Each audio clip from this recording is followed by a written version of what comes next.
Ever wonder what the real difference is between a successful project and an idea that just stalls out? Well, today we're diving into a really powerful and maybe a little counterintuitive answer. We're talking about the primacy of action. I mean, you've been there, right?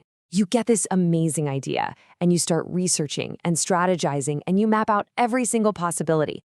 And then you look up, weeks have gone by, and you're still at square one, holding this perfect plan that has never actually seen the light of day. Okay, so check this out. Life rewards action, not intelligence. Whoa. That's a pretty bold statement, isn't it? It almost sounds like it's pitting these two things against each other. But what it's really doing is getting us to question our priorities. So let's unpack what's really going on here. So let's jump into what we're calling the power of doing. Why is it that taking just one step, even a messy, imperfect one, is so often better than spending one more hour trying to make the plan perfect? This right here is the whole game. See, when you're just thinking, you're in a total vacuum. It's all just theory. But the moment you actually do something, bam, you collide with reality. You stop guessing and start getting real data, immediate feedback. And you even open yourself up to opportunities, to luck, that you never could have predicted. You literally start making your own luck. What happens is you kick off this incredible feedback loop. You take an action, and that creates some kind of outcome. Doesn't matter if it's good or bad. That outcome gives you real, tangible feedback. From that, you learn, you adapt, and you take your next action. It's a powerful cycle of progress that just sitting around and thinking can never, ever start. And this is just the perfect way to picture it. You can stand on the riverbank all day, studying the currents, mapping the depths, analyzing every little detail. But none of that is getting you to the other side. Sooner or later, you've got to get in the water and just start moving. Okay, so if action is so great, what's the deal with thinking? This brings us to a really fascinating idea, the intelligence trap. It's this strange paradox where our greatest asset, our own mind, can sometimes become the biggest thing holding us back. And that leads to the obvious question, right?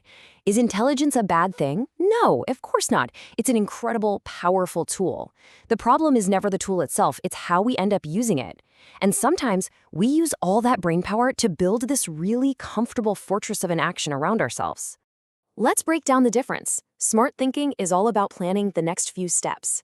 But analysis paralysis, that's when you're trying to plan the entire 1,000-mile journey before you've even put your shoes on.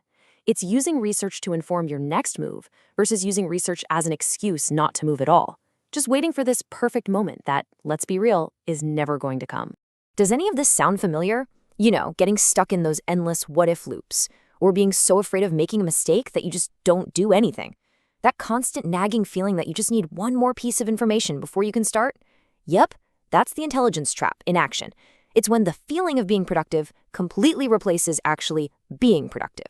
So, how do we find that sweet spot? It's all about putting our intelligence back in its proper place. We need to make sure it's serving our actions, not getting in their way. I absolutely love this metaphor. Intelligence is the map, and action is the journey. Think about it. A map is essential. It gives you direction, it helps you understand the terrain, but you can't experience the landscape just by staring at the map. You have to actually put on your boots and start the journey. The map guides the journey. It doesn't replace it. And the impact here is crystal clear when you lay it out. Intelligence all by itself, that has a pretty low impact. Lots of great ideas that never go anywhere. Action all by itself, that's definitely better. You're making things happen. But it can be a little chaotic.